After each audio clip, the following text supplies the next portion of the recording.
السلام علیکم ورحمۃ اللہ وبرکاتہ۔ محمد فاروق عرف ایم بابو تنولی اپنے دیکھنے سننے چاہنے والوں کے سامنے ایک مرتبہ پھر ڈھیر ساری دعاؤں کے ساتھ حاضر ہے۔ اے رب کائنات، ہم سب کو غیب کے خزانوں سے وسعت والا رزق نصیب فرما۔ میرے یوٹیوب چینل پر آپ کو بہت ضروری اور اہم مسائل مختصر صورت میں آپ کو ملتے ہیں، مختصر طریقے سے بیان کر کے آپ کو سمجھایا جاتا ہے۔ اسی سلسلے میں آج ہم آپ کو ایک مسئلہ سمجھا رہے ہیں۔ سوال پوچھنے والے نے سوال پوچھا کہ کیا میاں بیوی ایک دوسرے کی شرمگاہ کو دیکھ سکتے ہیں؟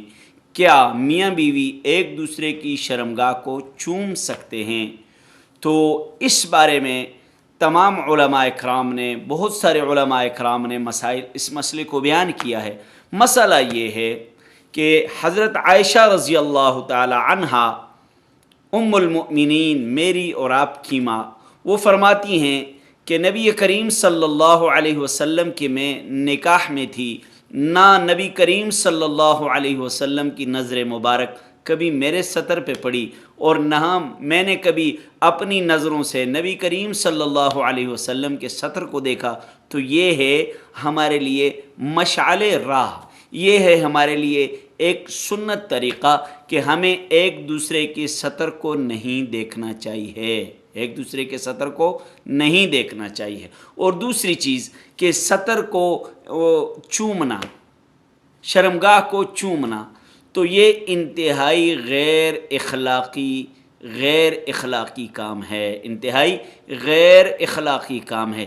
اس زبان سے کھانا کھایا جاتا ہے، اس زبان سے اللہ کا ذکر کیا جاتا ہے، اس زبان سے ان ہونٹوں سے حجر اسود کو بوسہ دیا جاتا ہے، ان ہونٹوں سے قرآن کو چوما جاتا ہے، ان ہونٹوں سے بہت ساری نیک ذکر بہت سارے اچھے کام کیے جاتے ہیں۔ لیکن آپ اس غیر اخلاقی کام کو اگر کرتے ہیں تو یہ اخلاقیات سے، شریعت سے باہر ہے، اخلاقیات سے، شریعت سے باہر ہے۔ لہٰذا ان چیزوں سے اجتناب کرنا چاہیے، ان چیزوں سے اجتناب کرنا چاہیے، بچنا چاہیے۔ ہاں، اگر آپ سے کوئی ایسی صورت ہو گئی، آپ کو توبہ استغفار کرنا چاہیے۔